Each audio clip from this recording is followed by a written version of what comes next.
Ever wondered what Galadriel and Celeborn were getting up to during the madness of the First Age? Like, what role did they play in the latter parts of the Silmarillion? Well, turns out that perfectly reasonable question is considerably trickier to answer than one might expect.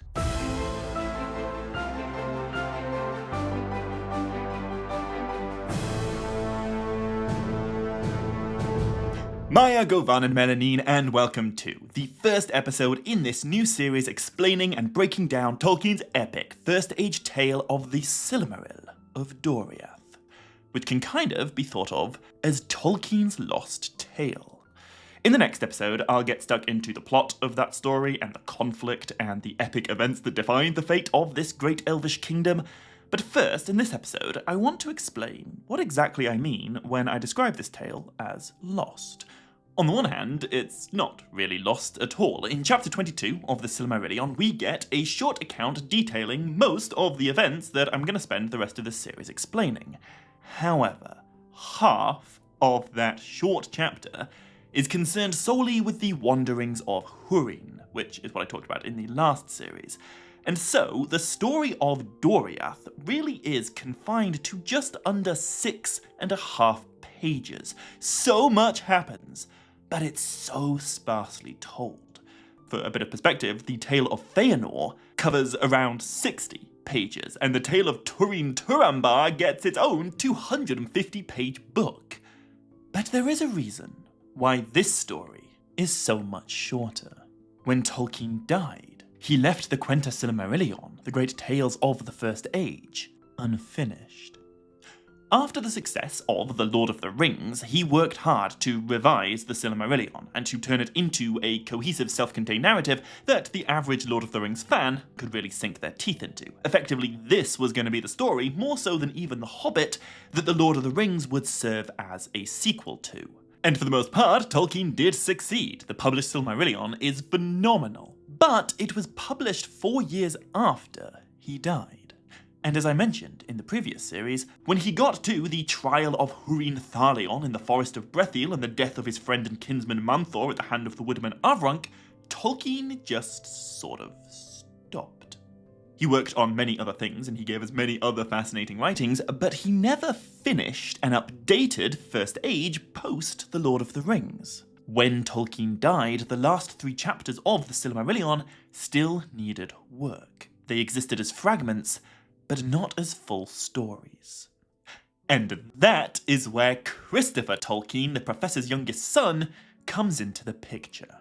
He edited the Silmarillion. He took his father's notes and writings, and he made them into the publishable book that we fantasy fans enjoy so much. But what Christopher Tolkien did not do was fill in any of the blanks. He could have added his own inventions, he could have created new characters and new events to flesh out the latter chapters in whatever way he wanted to, but he didn't. Such was his commitment to his father's work and his integrity as a chronicler rather than a storyteller. As I've said a few times before, despite the fact that Professor Tolkien died before completing the Silmarillion, still, pretty much all of it was written by him. There are no great sections that Christopher Tolkien made up or tried to pass off as his father's. That's part of why I respect him so much. However, there is a reason why I say pretty much all, and not absolutely all. And that reason is this chapter. Almost all of it comes directly from Tolkien's older writings, but there are 1 or 2 details that we know must have happened for this story to make sense, but Tolkien never actually wrote down, at least not in any manuscript that Christopher Tolkien had access to. It is a wonderful story, and I am super excited to start telling it, but I must state right away, this chapter, this event in Middle-earth's First Age history, is the one for which we have the least evidence. What we have instead is an aggregate of everything Christopher was able to compile from his father's scattered notes and papers, and 1 or 2 other details that he was forced to eke out himself. But Christopher did not embark on this quest alone. He recruited a young Canadian student in his early 20s to assist him with the compiling process, and this young man's name was Guy Gavriel K. At the time, he was chosen for the task because he had some connection to Christopher's wife, who is also Canadian, but since then, he has gone on to become a great fantasy and historical author in his own right, and he remains greatly beloved and respected by many, many readers all around the world. It's kind of a crazy fun fact about him that before all of that, he assisted Professor Tolkien's son in assembling the Silmarillion. He offered a few suggestions, and he proposed a couple of solutions to problems arising in the making of a composite narrative. And this is the story where most of those problems arose. Christopher and Guy had nothing more to work from than the sketchiest outline. But with that outline, they were able to arrange and organise those 6.5 pages into the latter half of chapter 22, which tells the great tale that I am calling the Silmaril of Doriath, the epic story that the whole rest of this series, the next 7 episodes, are going to be all about explaining.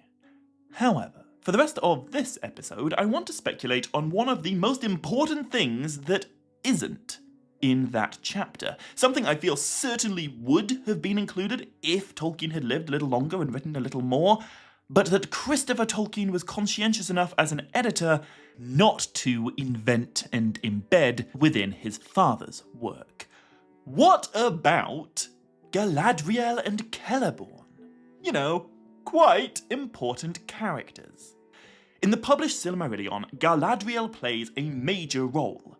At first, she is the niece of the great and powerful super elf Lord Feanor. Back in Valinor, she was the inspiration for the titular Silmarils. She was a leader in her uncle's rebellion until she turned against him at a crucial moral moment and stood in defense of her mother's kin. She joined her brother Finrod Felagund and went with him to Doriath, where she met her great-uncle on her mother's side, another super elf, High King of the Sindar Eleuthingol, and in Doriath she also met one of his kinsmen, Lord Celeborn, her future husband.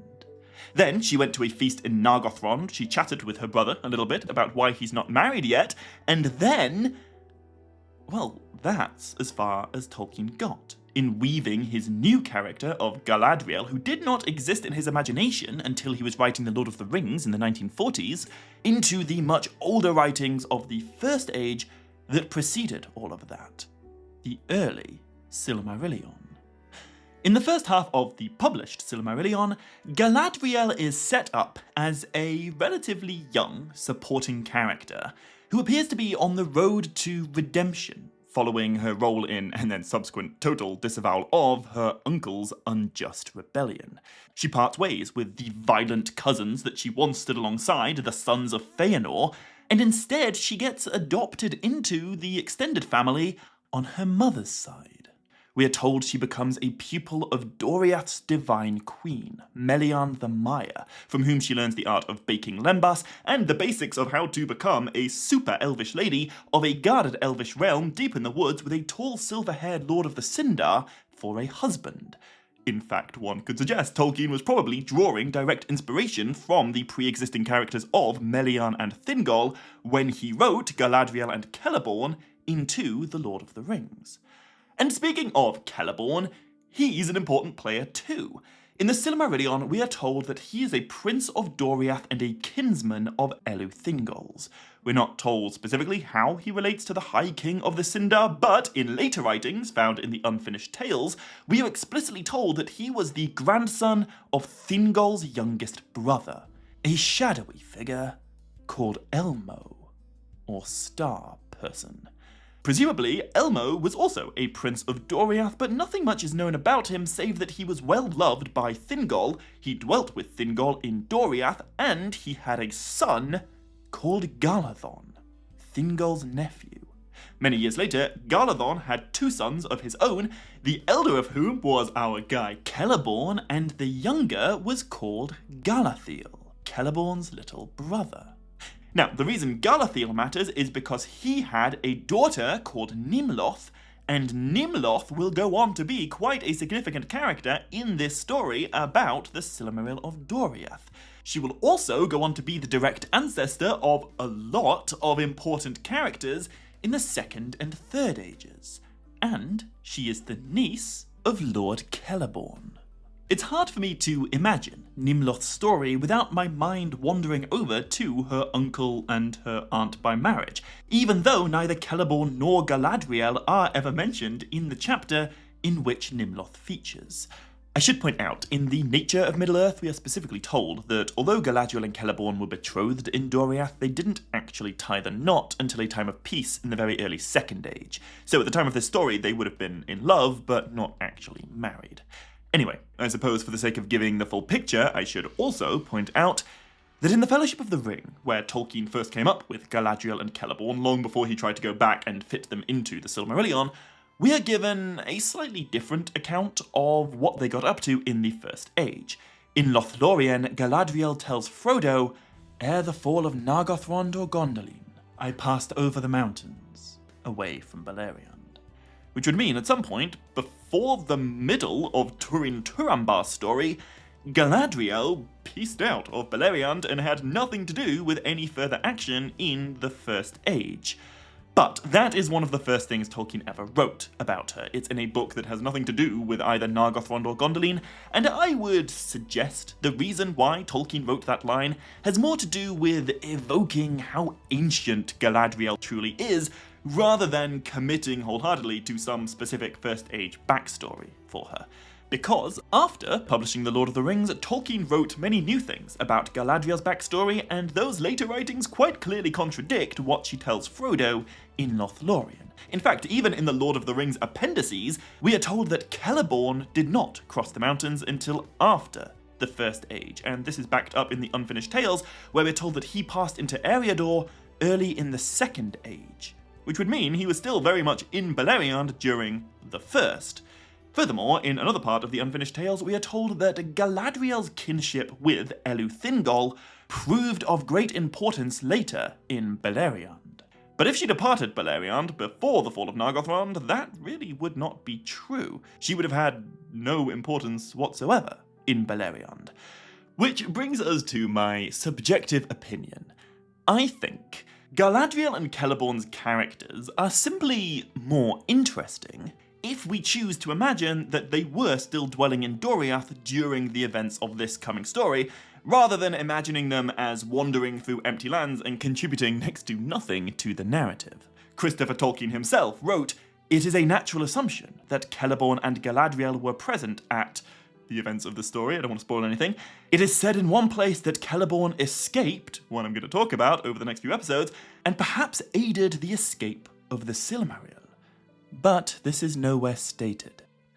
I suppose I should also point out, towards the very end of Tolkien's life, he radically changed his conception of Galadriel and Celeborn again. In fact, potentially the very last thing he ever wrote, days before his death, was a new version of their story, in which Celeborn was not a Sindar, but was instead one of the Teleri from Valinor. In that version, Galadriel is presented much less like the character we know and love from other writings, and much more like a perfect sort of Virgin Mary, Immaculate Conception, free of sin kind of figure. His last writings were much more philosophical than story-based, and in those last conceptions, both Galadriel and Celeborn were removed entirely from any kinds of misdeeds or wrongdoing. They had nothing to do with the Noldor's rebellion, and they're both morally perfect, really, in every way. Clearly, this directly contradicts pretty much everything we're told about them in The Lord of the Rings, and in the Silmarillion, and in the Unfinished Tales. The vast majority of what we know about Galadriel and Celeborn's backstory can be found in a fascinating chapter of the Unfinished Tales called The History of Galadriel and Celeborn. But the very first paragraph of that chapter is crucial in understanding why their story is so complex. In the exact words of Christopher Tolkien as an introduction to that chapter, "There is no part of the history of Middle-earth more full of problems than the story of Galadriel and Celeborn. And it must be admitted that there are severe inconsistencies embedded in the traditions. Or, to look at the matter from another point of view, that the role and importance of Galadriel only emerged slowly, and that her story underwent continual refashionings." One day, I'll do a full episode on the whole story of Galadriel and Celeborn's lives throughout the First Age, but I want to wait until I finished the First Age before doing that. Anyway, my point here is that there is no one correct way to imagine Galadriel and Celeborn's backstory. There are potentially incorrect ways, but if you choose to go with the version where they left Beleriand long before the end of the First Age and contributed very little to the action of the Silmarillion, you are obviously fully entitled to imagine things that way. That is kind of what Tolkien wrote. But if, like me, you think their story is a lot more interesting if they do play a meaningful role in the events of the Elder Days, I invite you to imagine Galadriel and Celeborn as supporting characters present in the background for much of what I'm going to talk about throughout this Silmaril of Doriath series. And if you do choose to include Galadriel and Celeborn in your headcanon here, I suppose we could speculate a little bit on what they were getting up to between their last actual appearance in the published Silmarillion and the events of this lost tale. As I've already said, in the actual Silmarillion, we are told Galadriel did not join her brother Finrod Felagund in Nargothrond, for in Doriath dwelt Celeborn, kinsman of Thingol, and there was great love between them. Therefore she remained in the Hidden Kingdom, and abode with Melian, and of her learned great lore and wisdom concerning Middle-earth. Then Galadriel went to that great feast in Nargothrond to celebrate it being fully built. She talked to her brother about why he has no wife, and that is the last thing Tolkien ever tells us about her during the events of the Silmarillion. This feast took place in the year 102 of the First Age, and our Silmaril of Doriath series begins in the year 502, so that's exactly 400 missing years for us to speculate on. And when imagining Galadriel and Celeborn in those 400 years, the main place my mind goes to is their hypothetical relationships with the other characters of Doriath who totally do all feature heavily in the Silmarillion. And first and foremost, I imagine Galadriel might have had a potentially beautiful relationship with her first cousin once removed on her mother's side, Luthien Tinuviel. Luthien is considerably older than Galadriel, she's considerably wiser, and her magic is considerably more powerful. But she is the daughter of Queen Melian, and Tolkien tells us Galadriel abode with Melian, and of her learned great lore and wisdom concerning Middle-earth. So it certainly stands to reason she and Luthien might have had a really close relationship. Perhaps Galadriel even saw Luthien as a sort of adoptive older sister figure in Doriath. And if this were the case, Galadriel would also be caught up in the grief of Luthien's decision to live a mortal life and eventually die, in a way that immortals can't really understand. By the time Luthien does die, Galadriel has already lost every single one of her brothers. But despite that, she's not quite sundered from them forever. After they die, their spirits return to the uttermost west, and in 6,500 years' time, right at the end of The Lord of the Rings, Galadriel will also sail into the uttermost west, and there she will be reunited with them. But Luthien, she passes with Beren beyond the circles of the world. Galadriel and Melian and Thingol will lose her in the most profound way that an immortal can. But then, only 5 years after Luthien made that decision to give up her immortality, Turin, son of Hurin, came to live in Doriath, only 8 years old. Perhaps during the 12 years that followed, as Turin journeyed from boy to man as a foster son of the king, he was known and loved by Galadriel and Celeborn. He was certainly known and loved by other big names among the Sindar like Beleg Cuthalion and Mablung of the Heavy Hand. And if Turin was known to Galadriel in Doriath, what about his mother and sister? Did Galadriel know Nienor? I sometimes like to imagine Galadriel had with Nienor the inverse of her relationship with Luthien. This time, Galadriel is the older, wiser, much more powerful super being of Doriath who welcomes the less experienced 21-year-old Nienor into the Hidden Kingdom and becomes a sort of adopted older sister figure.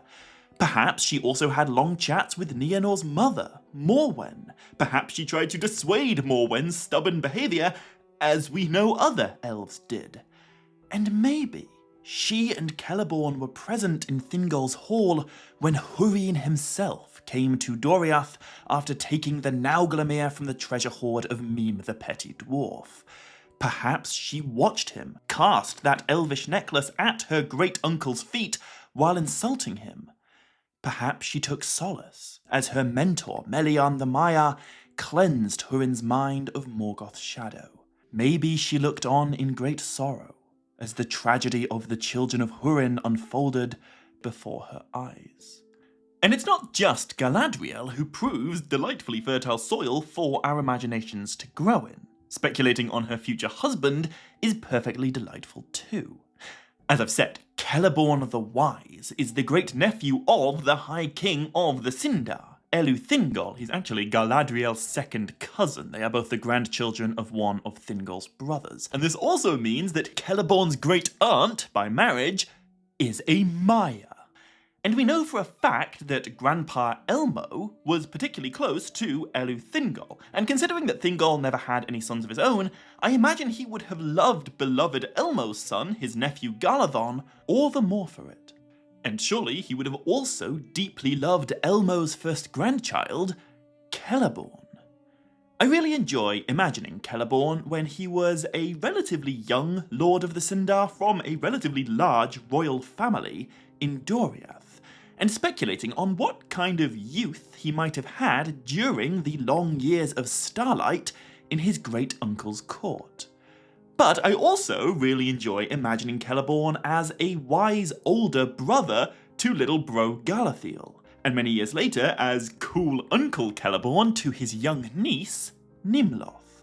I know I've not really introduced Nimloth yet, but imagine a young princess of the Sindar going to hang out with her uncle Celeborn and being introduced to his new, special friend, a foreign princess of the Noldor called Galadriel, from across the sea.